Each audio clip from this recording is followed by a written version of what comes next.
اللہ الرحمن الرحیم الصلاۃ والسلام علیک یا رسول اللہ الصلاۃ والسلام علیک یا نبی اللہ الصلاۃ والسلام علیک یا حبیب اللہ وعلی آلک واصحابک یا نور اللہ صلی اللہ تعالی علیہ وسلم۔ اصل اب تک آپ کے سامنے مقدمۃ العلم مقدمۃ الکتاب کے تحت بہت ساری تمہید اور بنیادی باتیں بیان کی گئیں جو اس فن میں معاونت کا درجہ رکھتی تھیں۔ اب اس کے بعد اصل فن جو ہے شروع ہو رہا ہے، الفن الاول علم المعانی۔ پہلا فن ہے علم معانی کے بیان میں، دوسرا فن علم بیان کے بیان میں، اور تیسرا فن جو ہے وہ علم بدیع کے سلسلے میں ہے۔ یہاں پر سب سے پہلے بیان کیا کہ علم معانی کو ہی علم بیان پر مقدم کیا، کیونکہ علم معانی جو ہے مفرد بمنزل مفرد ہوتا ہے، اور علم بیان جو ہے وہ منزل مرکب ہوتا ہے، کیونکہ علم معانی کے اندر صرف کیا ہوتی ہے، ایک چیز ہوتی ہے کہ رعایت اللفظ مقتضی الحال کی جو ابتدا اور شروعات ہوتی ہے اس کے اندر ہوا کرتی ہے۔ لفظ کو معنی مراد کو ادا کرنے میں غلطی سے بچنا، یہ اس کے اندر ہوتا ہے۔ اور علم بیان کے اندر ایک چیز جا کر کے اور ایڈ ہو جاتی ہے کہ کلام کو ایک لفظ ایک معنی کو مختلف طریقوں سے ادا کرنے کا طریقہ معلوم ہوتا ہے، ایک ہی چیز کو مختلف طریقوں سے ادا کرنے کا طریقہ معلوم ہوتا ہے۔ اس لیے جیسے زید طویل القامت، زید طویل النجاد، یا کثیر الرماد، زید سخی ہے، زید سخی ہے۔ اب زید کو سخی ہونے کے لیے ہمیں کہنا ہو زید کثیر الرماد، ایک یہ ہو گیا۔ زید محظول القلب، زید محظول العجل، زید دبلے بچھڑے والا ہے، یہ سخی ہونے پر دلالت کر رہا ہے۔ کیسے کر رہا ہے؟ اس کے اندر ہمیں بہت دیر میں پہنچنا پڑے گا کہ زید کا بچھڑا دبلا کیوں ہے؟ اس لیے دبلا ہے کیونکہ اس کے گھر مہمان زیادہ آتے ہیں، جب مہمان زیادہ آتے ہیں تو چائے زیادہ بنتی ہے، چائے زیادہ بنتی ہے تو دودھ خرچ زیادہ ہوتا ہے، پھر بھینس کا جو دودھ ہے اس بچڑے کو پینے کو نہیں ملتا ہے، بچڑا جو ہے بیچارہ ایسے رہ جاتا ہے بھوکا، اس لیے زید کا بچڑا دبلا ہے۔ تو یہ ایک معنی ارادہ ہوا سخی کرنے کے لیے، اور ایک ہوا زید کثیر الرماد، زید زیادہ راکھ والا ہے۔ زیادہ راکھ کب ہوگی؟ جب لکڑی زیادہ جلیں گی۔ لکڑی زیادہ کب جلیں گی؟ جب کھانا زیادہ پکے گا۔ کھانا کیوں زیادہ پکے گا؟ جب مہمان زیادہ آئیں گے، تو زید سخی ہے۔ تو ایک معنی کو مختلف طریقے سے ادا کرنا کس کے اندر ہوتا ہے؟ علم بیان کے اندر ہوتا ہے۔ تو اس کو جو ہوتا ہے اس کے اندر ایک زائد چیز ہو گئی، تو جو زائد ہو گویا کہ وہ مرکب کے درجے میں ہوا، اور آپ نے پڑھا ہے کہ مفرد بالطبع مرکب پر مقدم ہوتا ہے، اس لیے علم معانی کو مقدم فرمایا۔ اب یہاں پر فرماتے ہیں کہ سب سے پہلے اس کی جو ہے جو کتنے ہم پڑھیں گے اس میں علم معانی کے اندر 8 ابواب پڑھیں گے، کتنے؟ 8 پڑھیں گے۔ تو سب سے پہلے تعریف بیان فرما رہے ہوا علم یعرف به احوال اللفظ العربی التي بها يطابق مقتضى الحال، یعنی علم معانی وہ علم ہے جس کے ذریعے سے عربی لفظ کی ان حالتوں کو جانا جاتا ہے، جس کے ذریعے سے عربی لفظ کی ان حالتوں کو جانا جاتا ہے التی بہا، جن کے ذریعے سے یطابق ہے یطابق اللفظ، جن کے ذریعے سے لفظ جو ہے مقتضی حال کے مطابق ہوتا ہے۔ وہ علم ہے جس کے ذریعے سے لفظ عربی کی ان حالتوں کو جانا جاتا ہے جن کے ذریعے سے لفظ جو ہے مقتضی حال کے، یا احوال سے مراد کیا چیز ہے؟ یعنی عربی لفظ کے احوال کو جانا جاتا ہے، اس سے مراد تعریف، تنکیر، وصل و فصل، ایجاد، اتناب، مساوات وغیرہ، صحیح ہے۔ ان لفظ عربی کے احوال اس سے جو ہے یہاں پر وہ چیزیں مراد نہیں ہیں، مثلا اعلال، ادغام، رفع، نصب، تجنیس وغیرہ، یہ سب مراد نہیں ہے، جن کے ذریعے سے لفظ عربی مقتضی حال کے مطابق ہوتا ہے۔ وینحصر فی 8 ابواب، اور علم معانی جو ہے وہ 8 ابواب میں منحصر ہے۔ سب سے پہلے احوال الاسناد الخبری، سب سے پہلے ہے اسناد خبری کے احوال، یہاں پہلا باب جو ہے اگلے شروع ہو رہا، احوال الاسناد الخبری۔ دوسرا ہے احوال المسند الیہ، مسند الیہ کے احوال۔ تیسرا ہے احوال المسند، مسند کے احوال۔ احوال المتعلقات الفعل، فعل کے جو ہیں متعلقات، فعل کے متعلقات جیسے مفعول ہے، حال ہے، ظرف ہے، یہ اس کو کہیں گے۔ شبہ فعل جیسے مصدر ہے، اس میں فاعل ہے، اس میں ظرف ہے، مفعول ہے، صفت مشابہ، اس میں تفضیل۔ فعل کے متعلقات کے احوال، اور قصر کو جانا جاتا ہے، انشاء ہے، وصل ہے اور فصل ہے، ایجاز ہے، اتناب ہے، مساوات ہے۔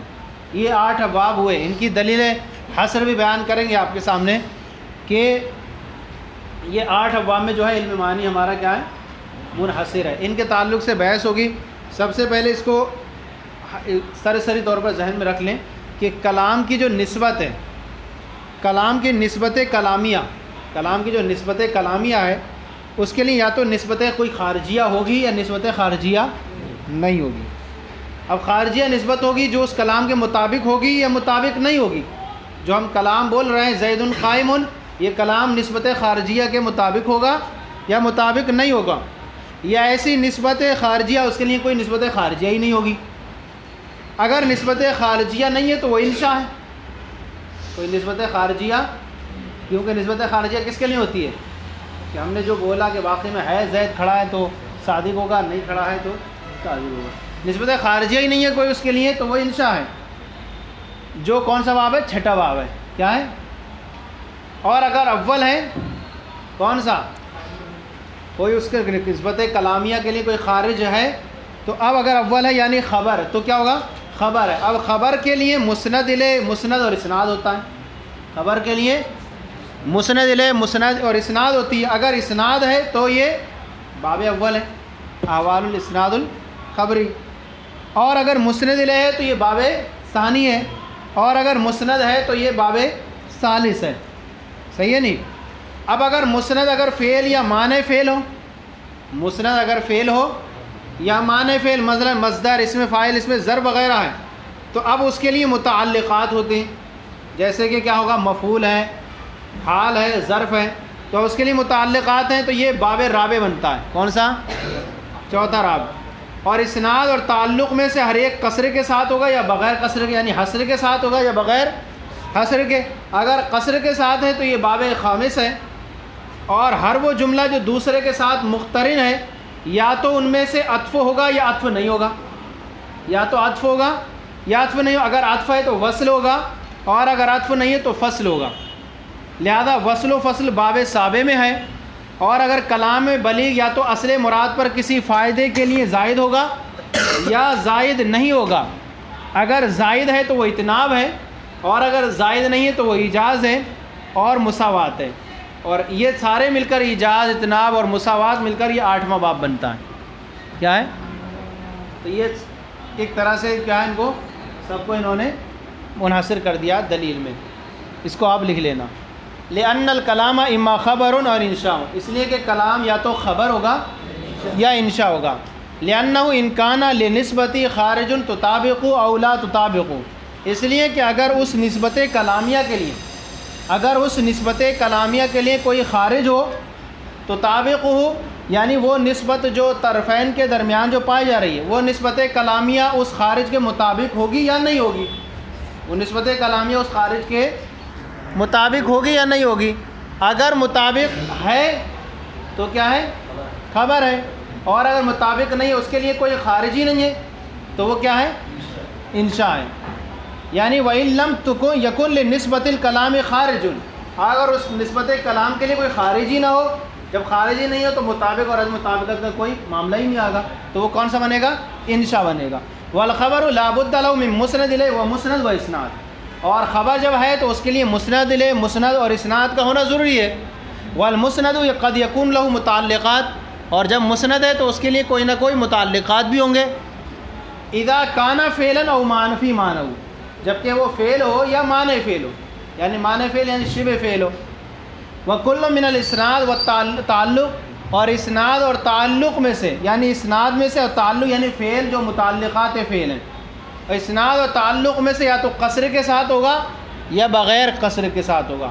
وَكُلُّ جُمْرَةٍ قَرَنَتْ بِأُخْرَىٰ، اور ہر وہ جملہ جو دوسرے سے مل جائے، یا تو اما معطوفۃ علیہ، یا پہلے والے پر معطوف ہوگا یا معطوف نہیں ہوگا۔ وَالْكَلَامُ الْبَلِيغُ اما زائد علی اصل المراد لفائدۃ او غیر زائد، اور کلام بلیغ یا تو اصل مراد پر کسی فائدے کے لیے زائد ہوگا یا زائد نہیں ہوگا۔ اس کو آپ جوڑتے چلے جائیں گے کہ جیسا جیسا ہوگا وہ اس کی آپ باب میں بانٹتے جائیں گے، جب دیکھتے جائیں۔ جیسے مسند الیہ ہے تو اب اس کے لیے ہم کیا کر دیں گے، باب ثانی کر دیں گے، وہاں پر دیکھ لیں گے کون سا باب بننا ہے۔ اور اگر مسند ہے تو کون سا باب بننا ہے، قصر کے ساتھ ہے بغیر قصر کے، تو اگر وہ قصر کے ساتھ یا بغیر قصر کے ساتھ ہو تو یہ باب خامس ہوگا. اور وہ جملہ جو دوسرے کے ساتھ مقترن ہے یا تو ان میں عطف ہوگا یا عطف نہیں ہوگا. اگر عطف ہے تو وصل ہوگا اور اگر عطف نہیں ہے تو فصل ہوگا. لہذا وصل و فصل کے لیے انہوں نے 7واں باب رکھا. اور کلام بلیغ یا تو اصل مراد پر کسی فائدے کے لیے زائد ہوگا یا زائد نہیں ہوگا. اگر وہ زائد ہے تو وہ اتناب ہے اور اگر زائد نہیں ہے تو وہ ایجاز و مساوات ہے. اور اتناب، ایجاز اور مساوات مل کر کے یہ باب ثامن بنتا 8واں. اس طرح سے آپ جو ہے ان کو یاد رکھ لیں گے. کل جو ہے ایک چیز بیان کریں گے یہاں پر جائز نظام معتزلی اور جمہور کا جو ہے بہت زیادہ اختلافی مسئلہ ہے صدق خبر کے تعلق سے. خبر کیونکہ واقعے کے مطابق ہو، ہمارے جمہور کے نزدیک کیا ہے؟ خبر کا صدق کیا ہے؟ خبر واقعے کے مطابق ہے تو صادق ہے، واقعے کے مطابق نہیں ہے تو کاذب ہے. یہ آسان تھا. خبر کا صادق ہونا یہ کہ واقعے کے مطابق ہونا، اور خبر کا کاذب ہونا یہ واقعے کے مطابق نہ ہونا. نظام معتزلی کیا کہتے ہیں کہ خبر مخبر کے اعتقاد کے مطابق ہوگی تو صادق ہوگی، اگر مخبر کے اعتقاد مطابق نہیں ہے کاذب ہوگی. اس طرح سے انہوں نے پھر اور جائز آ گئے اور اتنا وہ جھگڑا یہاں پر شروع کر دیں گے آگے چل کے. سب کی دلیل ہوگی قرآن پاک سے دیں گے، پھر اس کو بھی رد بھی کریں گے. چلیں صلو علی الحبیب صلی اللہ علیہ وسلم.